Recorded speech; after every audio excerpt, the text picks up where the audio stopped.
O dilúvio de Noé é uma das histórias mais fascinantes e intrigantes da Bíblia, repleta de simbolismos e mistérios. Ao longo dos séculos, muitos se perguntaram quais criaturas foram escolhidas para embarcar na arca e quais ficaram de fora. A decisão de Deus em preservar determinadas espécies e permitir que outras fossem extintas, ou simplesmente deixadas de lado, levanta questões que vão além da narrativa simples. Por que certos animais não foram considerados? E o que isso revela sobre o plano divino? Vamos explorar com mais profundidade as razões por trás das escolhas divinas, examinando o destino de peixes, criaturas marinhas, nefilins e outros seres na época do dilúvio. A narrativa bíblica do dilúvio descreve o julgamento sobre toda a humanidade e os seres que viviam na terra. No entanto, o relato de Gênesis 6 a 8 faz uma distinção importante. Apenas as criaturas que respiravam ar e viviam em terra seriam destruídas pelas águas do dilúvio. Isso deixa claro que peixes e outras formas de vida aquática não estavam entre os alvos do juízo divino. A razão por trás disso é lógica. Seres que já vivem na água não seriam afetados por uma inundação massiva. Além de não serem mencionados como parte do julgamento, peixes e criaturas marinhas não precisavam de proteção especial na arca. As águas que trouxeram destruição para as criaturas terrestres eram, na verdade, o habitat natural dos seres marinhos. Deus, ao poupar esses seres, demonstrou que seu plano envolvia uma purificação da criação em terra, sem a necessidade de alterar o equilíbrio das águas que ele mesmo havia criado. Os versículos de Gênesis são claros ao indicar que toda a carne na qual há fôlego de vida debaixo dos céus pereceria, referindo-se exclusivamente aos seres terrestres. A falta de fôlego de vida no sentido bíblico, a respiração através dos pulmões, é um dos fatores que explicam a exclusão dos peixes e criaturas aquáticas da arca. Isso destaca como o dilúvio foi um julgamento direcionado, eliminando o que estava em rebeldia na terra. Além disso, é interessante notar que, após o dilúvio, Deus não faz menção alguma de criaturas aquáticas no pacto com Noé. Enquanto Deus promete nunca mais destruir toda a terra com água, os peixes continuaram a viver suas vidas, imunes àquele evento catastrófico. Eles não precisaram ser repovoados ou preservados da mesma forma que as criaturas da terra, já que sua existência se manteve estável nas profundezas dos oceanos e rios. Noé não levou apenas 2 de cada espécie para a arca, como muitas vezes se imagina. Em Gênesis 7, Deus dá instruções claras para que Noé leve 7 pares de animais limpos e apenas 1 par de animais impuros. A distinção entre animais limpos e impuros é fundamental para compreender as práticas sacrificial e alimentar que viriam depois. Esses animais limpos seriam necessários não apenas para a preservação da espécie, mas também para sacrifícios a Deus após o dilúvio. A diferença entre animais limpos e impuros era importante no contexto da lei de Moisés, mas também já tinha relevância antes dela. Em Gênesis 4, Caim e Abel já oferecem sacrifícios a Deus, e Abel, com o sacrifício correto de um animal, demonstra que o conceito de pureza já estava presente. Noé, portanto, ao carregar mais animais limpos na arca, se preparava para honrar a Deus após a salvação, oferecendo sacrifícios apropriados. Essa distinção também tinha um propósito prático. Após o dilúvio, os animais limpos seriam mais necessários para repovoar a terra de forma mais rápida e para garantir o sustento da humanidade. Por isso, Deus providenciou um número maior de animais limpos, já antecipando o papel que esses animais desempenhariam na adoração e sobrevivência da humanidade no novo mundo que surgiria após a devastação. Além da questão espiritual, há também uma preocupação com a saúde. As leis dietéticas que se tornariam padrão mais tarde no livro de Levítico, classificando certos animais como impuros para o consumo, refletiam o cuidado de Deus com a saúde de seu povo. A exclusão de mais animais impuros da arca sugere que Deus queria que Noé e seus descendentes tivessem um equilíbrio adequado entre sacrifício e alimentação saudável, preservando as espécies que seriam mais benéficas para a humanidade. Os nefilins são um dos mistérios mais fascinantes da Bíblia. Mencionados em Gênesis 6, eles são descritos como seres poderosos, resultado da união entre os filhos de Deus e as filhas dos homens. Acredita-se que esses filhos de Deus eram anjos caídos que, ao desobedecer a Deus, se envolveram com mulheres humanas, criando uma descendência corrompida. A presença desses gigantes na Terra foi um dos motivos que levou Deus a purificar o mundo com o dilúvio. Esses seres não eram parte da criação original de Deus e, portanto, não foram levados à arca. Sua destruição no dilúvio representa um ato de justiça divina contra a corrupção que havia se espalhado na terra. O dilúvio não foi apenas uma purificação física, mas também espiritual, eliminando essas criaturas híbridas e perversas que tinham contaminado a humanidade. A exclusão dos nefilins também marca a importância da linhagem pura de Noé. Ao escolher Noé, um homem justo em suas gerações, Deus preservou a pureza da raça humana para que o plano da redenção pudesse seguir seu curso, culminando na vinda do Messias. Se os nefilins tivessem sido preservados, a corrupção espiritual continuaria, e a humanidade estaria condenada a repetir os erros do passado. Após o dilúvio, não há mais menção clara dos nefilins na Bíblia, exceto por algumas referências a gigantes em Canaã. No entanto, a natureza demoníaca desses seres sugere que sua exclusão no dilúvio foi definitiva. O julgamento de Deus foi claro. Aqueles que corrompem a criação de forma irreversível não têm lugar no novo mundo que ele estava reconstruindo após o dilúvio. A Bíblia menciona que criaturas que rastejam sobre a terra entraram na arca, mas não detalha como Noé lidou com a vasta quantidade de pequenos insetos e répteis que também fazem parte da criação. Não é claro se ele trouxe todos os tipos de criaturas rastejantes, como lagartixas, formigas e escorpiões, ou se essas criaturas sobreviveram de outras formas.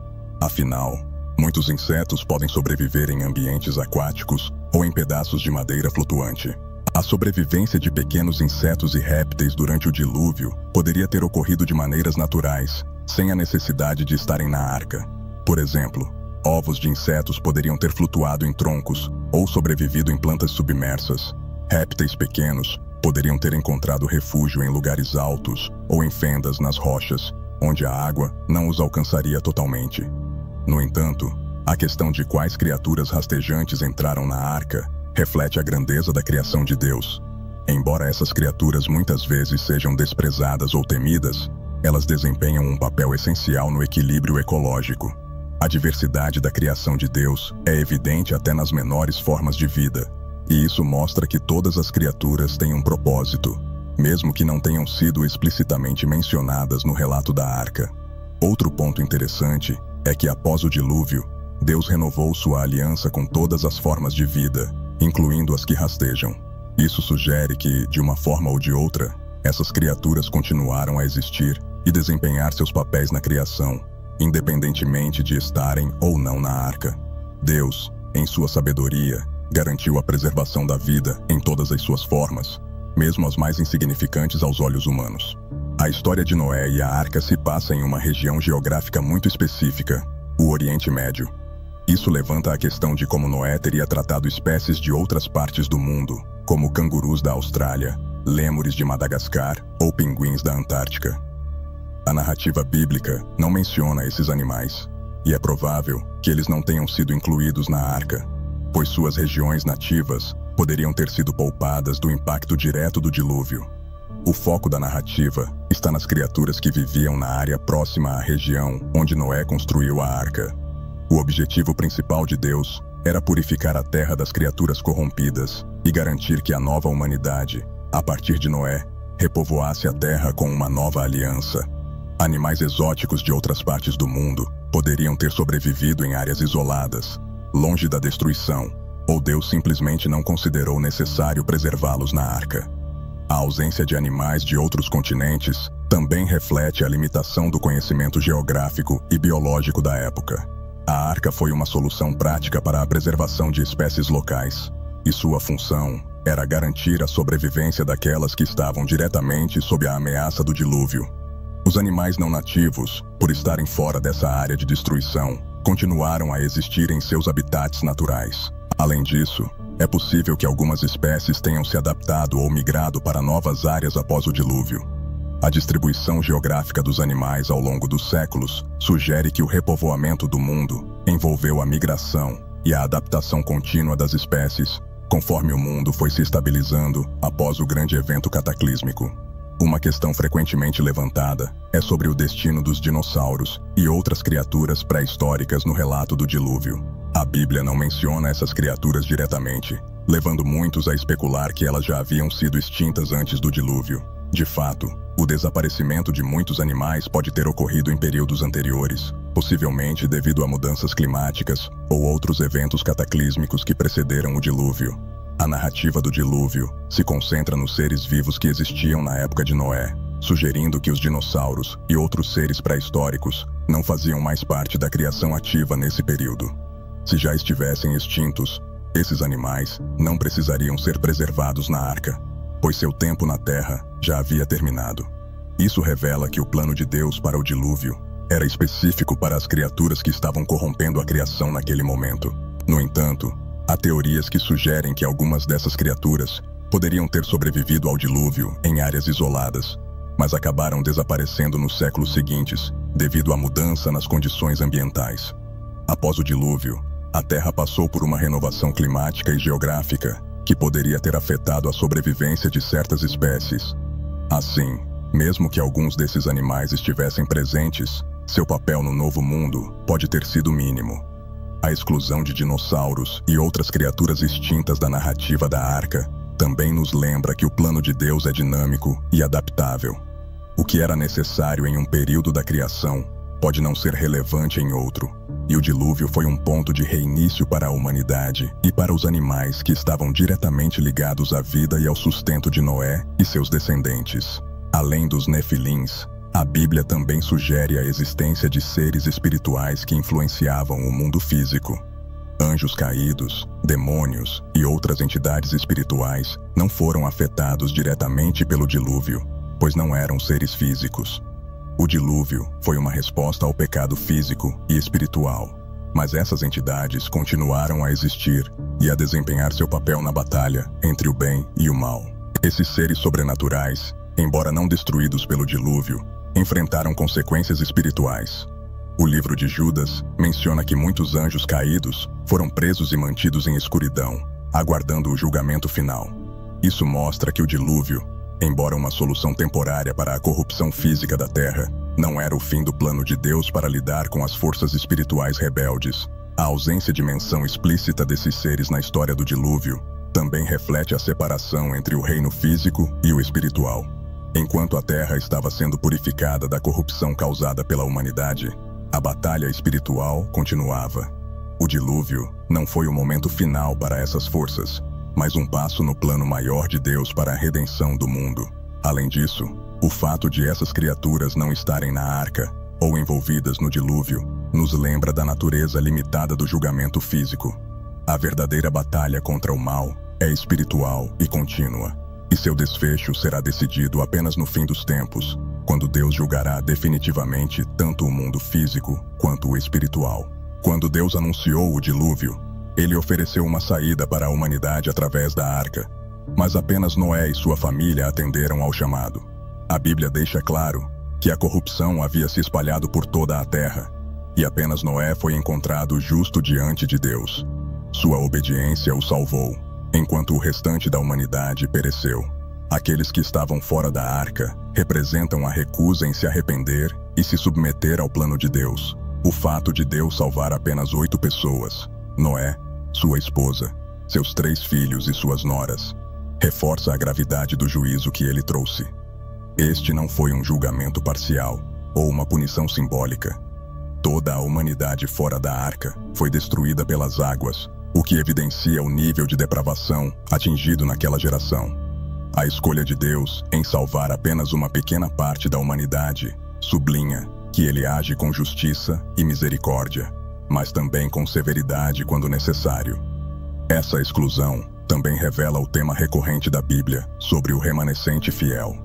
Mesmo em meio à maior corrupção, Deus preserva um grupo pequeno, mas fiel, para dar continuidade ao seu plano. Isso se torna um padrão em toda a Escritura, da salvação de Noé e sua família até a preservação de Israel durante os exílios e, finalmente, na Igreja, que é chamada a ser um remanescente fiel no fim dos tempos. Além disso, a preservação de Noé e sua família serve como uma mensagem de esperança para aqueles que buscam viver de acordo com a vontade de Deus. Mesmo quando a humanidade parece perdida e corrompida, Deus vê e cuida dos justos. Noé foi um símbolo de obediência, e sua exclusividade na salvação serve como um alerta para a importância de seguir a vontade divina, especialmente em tempos de julgamento iminente. Em Gênesis 6, a corrupção da humanidade se estendia não apenas aos seres humanos, mas também à criação como um todo. Alguns estudiosos especulam que a desordem espiritual causada pelos anjos caídos pode ter se estendido para os animais, resultando em criaturas híbridas ou anormais. Se tais criaturas existiam, é evidente que não foram incluídas na arca. A criação de Deus original, como descrito em Gênesis 1, era boa, e tudo o que fugia desse padrão foi destruído no dilúvio. Esses híbridos, se existiram, poderiam ser resultado de experimentações ou cruzamentos forçados, que alteravam o projeto original de Deus. O dilúvio, então, foi uma maneira de purificar a criação, eliminando tudo o que não estava de acordo com a ordem natural. Noé foi encarregado de preservar as espécies segundo suas espécies, indicando que apenas os animais originais e puros foram levados para a arca. A ideia de híbridos, ou seres alterados, também aponta para o caos que o pecado pode causar na criação. Quando o pecado entra no mundo, ele afeta não apenas o relacionamento entre Deus e o homem, mas também o equilíbrio natural da criação. A destruição de tais criaturas no dilúvio sublinha o desejo de Deus de restaurar a ordem original e corrigir as distorções que haviam corrompido a terra.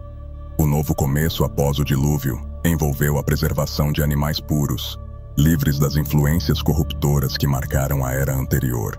Isso reflete a intenção de Deus de restabelecer a criação de acordo com seu propósito original, e não permitir que criaturas corrompidas ou anormais fizessem parte do novo mundo que ele estava reconstruindo após a destruição. Na cultura antiga, muitos relatos de criaturas míticas e monstros circulavam, mas a Bíblia faz distinções claras entre mitos e a criação de Deus. Em livros como Jó, há referências a criaturas poderosas como Leviatã e Behemoth, que são símbolos da grandeza e poder de Deus sobre a criação. Esses seres, embora poderosos, não são retratados como participantes da vida cotidiana da humanidade, nem como animais comuns que necessitassem ser salvos na arca. Esses monstros bíblicos, como o Leviatã, são mais associados à força das águas e ao caos que simbolizam a natureza incontrolável, sobre a qual apenas Deus tem poder. Não eram criaturas literais destinadas a habitar a arca, mas sim representações do domínio de Deus sobre os elementos mais selvagens da criação. Leviatã, por exemplo, simboliza o poder destrutivo das águas e a soberania divina sobre o caos. A exclusão de bestas míticas do relato da arca reflete o foco da narrativa no julgamento e preservação da criação literal e material que Deus desejava restaurar. Monstros e criaturas mitológicas, sendo elementos mais simbólicos, não precisavam ser preservados como parte do plano de repovoamento da Terra. Eles desempenhavam um papel diferente nas narrativas bíblicas, apontando para o poder de Deus sobre o desconhecido e o inexplicável. Além disso, a ausência de criaturas mitológicas na arca reforça a ideia de que o relato de Noé é focado na realidade tangível da criação. Deus estava lidando com seres concretos, humanos e animais reais, e não com criaturas lendárias. O dilúvio foi um evento que impactou a criação real, e não os mitos, deixando claro que o objetivo era purificar o mundo físico de suas corrupções. Animais que habitavam regiões áridas ou desérticas, como camelos e dromedários, podem ter enfrentado o dilúvio de maneira diferente dos animais de outras regiões. Por estarem adaptados a ambientes extremos, é possível que algumas dessas criaturas tivessem uma resistência maior à escassez de alimentos e água. Embora muitos desses animais possam não ter sido diretamente afetados pelas águas, sua sobrevivência fora da arca é um tópico de especulação. A Bíblia não entra em detalhes sobre a situação de animais nativos de áreas desérticas, mas suas características naturais indicam uma capacidade de sobreviver a situações extremas. Assim, mesmo sem a proteção da arca, animais como camelos poderiam ter encontrado maneiras de sobreviver em áreas menos atingidas pelo dilúvio, talvez em altitudes mais elevadas ou regiões menos inundadas. Além disso, é possível que a natureza providencial de Deus tenha permitido que essas criaturas encontrassem meios de sobreviver até a dissipação das águas. Isso reflete a sabedoria divina, em criar animais com habilidades de adaptação extraordinárias, capazes de enfrentar circunstâncias adversas e prosperar, mesmo nas condições mais severas. A adaptação desses animais aos ambientes áridos é uma prova da engenhosidade de Deus na criação. Ainda assim, muitos desses animais podem ter sido levados na arca, pois sua importância para a subsistência humana no pós-dilúvio seria vital. O transporte de mercadorias e a exploração de novas áreas exigiriam animais resistentes, como os camelos, que já desempenhavam um papel crucial nas civilizações antigas. Assim, Deus poderia ter garantido sua preservação tanto dentro quanto fora da arca, dependendo da necessidade do novo mundo que surgiria. Répteis e anfíbios, por serem de sangue frio, podem ter se adaptado de forma diferente durante o dilúvio. A Bíblia não menciona diretamente sua presença na arca, mas sua sobrevivência poderia ter ocorrido fora dela. Muitos desses animais têm a capacidade de hibernar, entrando em estados de dormência, o que poderia ter permitido que resistissem ao ambiente hostil provocado pelas águas. Jacarés, cobras e sapos, por exemplo, poderiam ter encontrado refúgio em locais elevados ou entre vegetações flutuantes. A preservação de espécies de sangue frio é vital para o equilíbrio do ecossistema, já que muitos deles controlam populações de insetos e outras pequenas presas. O fato de Deus ter instruído Noé a preservar todo tipo de criatura que rasteja indica que esses animais tinham um papel importante no novo mundo pós-dilúvio. Sua função no ciclo ecológico garantiria a saúde e o equilíbrio das novas terras. Essas criaturas, muitas vezes temidas ou evitadas, revelam a diversidade da criação de Deus. Mesmo que pareçam menos importantes aos olhos humanos, sua preservação é essencial para o funcionamento do ambiente. Deus cuida de toda sua criação, incluindo aqueles seres que desempenham papéis menores, mas indispensáveis, no equilíbrio natural. Além disso, após o dilúvio, os répteis e anfíbios continuariam desempenhando suas funções essenciais para o controle biológico. A regeneração das terras inundadas necessitava de predadores e presas em equilíbrio, e essas espécies garantiriam que o processo natural de restauração seguisse conforme o plano de Deus para a criação. Aves que habitam áreas costeiras ou que possuem hábitos migratórios, como gaivotas e albatrozes, também não foram mencionadas diretamente entre os animais da arca. É possível que muitas dessas aves tenham sobrevivido nas águas, pousando em troncos e detritos flutuantes, ou mesmo voando por longos períodos, até que as águas baixassem.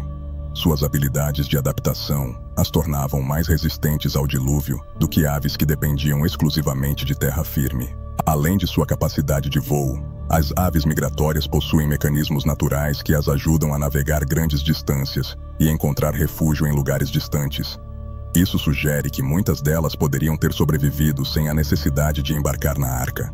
A capacidade de migração dessas aves também teria permitido que elas retornassem a terras habitáveis após o dilúvio, ajudando na regeneração do ecossistema. Essas aves desempenham papéis importantes na disseminação de sementes e na manutenção da vida marinha e terrestre. Sua sobrevivência fora da arca é um testemunho da sabedoria de Deus, que equipou sua criação com os meios de subsistência adequados para cada tipo de criatura, garantindo que elas pudessem continuar seus ciclos mesmo em meio ao caos do dilúvio. Finalmente, a preservação das aves marinhas e migratórias reforça o equilíbrio natural da criação de Deus.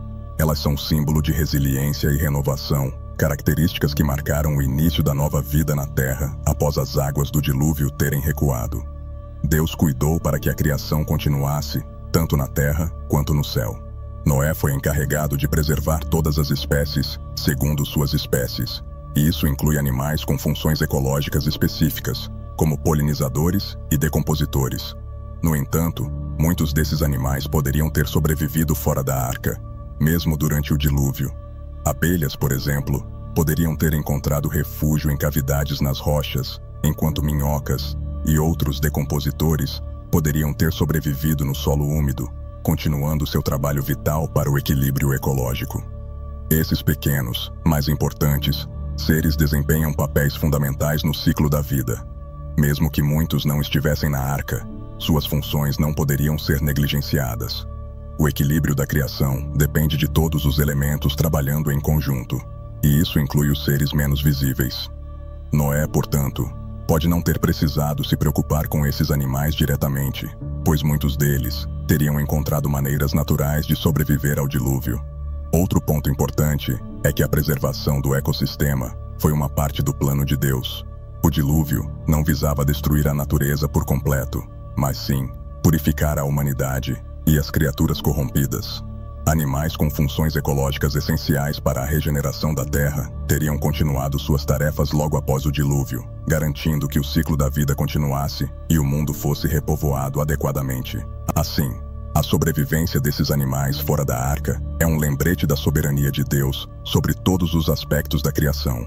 Ele não apenas preservou as espécies maiores, visíveis e úteis diretamente à humanidade, mas também garantiu a continuidade das funções essenciais que mantêm o equilíbrio ecológico. Isso reflete a complexidade do plano divino, e como cada criatura, grande ou pequena, tem um papel a desempenhar no mundo que Deus criou. Noé foi instruído a levar 7 pares de animais limpos para a arca, o que incluía aqueles usados para sacrifícios. Após o dilúvio, a primeira ação de Noé foi oferecer um sacrifício a Deus, e isso foi feito com os animais limpos que ele havia preservado. O sacrifício era uma parte fundamental da adoração a Deus, e a inclusão desses animais na arca não foi apenas para repovoar a terra, mas também para garantir que a humanidade pudesse continuar a adorar a Deus da maneira prescrita. O fato de Noé ter levado mais animais limpos do que impuros sugere que Deus já tinha em mente a importância dos sacrifícios na nova ordem do mundo pós-dilúvio. Animais como ovelhas, cabras e bovinos eram essenciais tanto para sustento quanto para o culto. E a preservação desses animais em maior número foi uma providência divina para garantir que a adoração adequada pudesse ser realizada após a destruição do mundo antigo. Após o dilúvio, quando Noé ofereceu um sacrifício a Deus, foi a primeira vez que vemos a humanidade restabelecendo sua relação com o Criador após o julgamento. Isso ressalta a importância dos sacrifícios como uma forma de comunhão e arrependimento. A fumaça dos animais queimados subiu como cheiro suave ao Senhor, o que simboliza a aceitação de Deus daquele ato de adoração e o início de uma nova aliança entre Ele e a humanidade. A preservação dos animais, usados para sacrifício, também é uma lição espiritual sobre a importância de oferecer a Deus o que é puro e digno. Noé não ofereceu qualquer animal. Ele ofereceu o melhor, aqueles que eram limpos aos olhos de Deus. Isso aponta para o valor que Deus dá à obediência e à pureza, algo que se repetiria ao longo de toda a história bíblica, culminando no sacrifício de Cristo, o Cordeiro sem mancha, no Novo Testamento. A história da Arca de Noé não é apenas sobre preservação de espécies, mas sobre o plano divino para restaurar a criação após um período de intensa corrupção. Cada criatura levada à arca, assim como aquelas deixadas de fora, tinha um propósito específico dentro do plano de Deus. O cuidado divino sobre a fauna, incluindo peixes, répteis, aves e até seres espirituais, revela a complexidade do seu desígnio para o mundo. Ao preservar a vida e permitir um novo começo, Deus demonstra que sua misericórdia e justiça caminham lado a lado.